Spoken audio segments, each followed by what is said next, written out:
এখন অবধি টিনু যা করেছে ও কিন্তু নিজের সন্তানের ভালোই করেছে, কোনো অংশে কোনো খারাপ করেনি। হ্যাঁ, একটা জায়গায় যেটা কিনা সবার বিরক্তির কারণ হয়েছে যে কেন মা তার ছেলের কথা বলছে না, বা মা কেন ছেলের ব্যাপারে বিশাল কিছু করে দেখাচ্ছে না। কিন্তু সে যদি করতো তাহলে কি সে পেতো না, কিন্তু সামান্য দেখতে সেটাই সে পাচ্ছে না।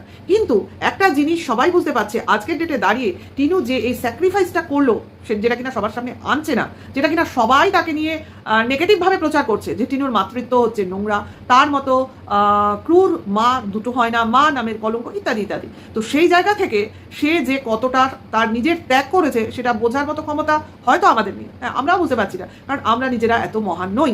কিন্তু তবু একটা জায়গায় দাঁড়িয়ে যখন ও বুঝতে পেরেছে যে এইখানে লড়াই করতে গেলে যে পরিমাণ ওকে এফর্ট দিতে হবে, সেই এফর্ট ও দেওয়ার সত্ত্বেও কিন্তু ওর সন্তানের মুখোমুখি হতে পারছে না। কারণ ভেতরে তো বিভীষণ রয়েছে, ভেতরের খবর বাইরে পাবলিক করে তার প্রতিটা প্রচেষ্টা যে বিফল হতে দিয়েছে, তো সেটা তো এখন আমাদের সামনে পরিষ্কার। বিভীষণটা কে?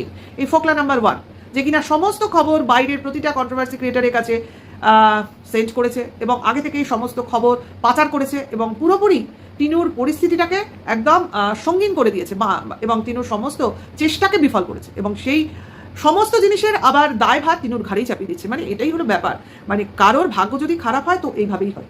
যাই হোক।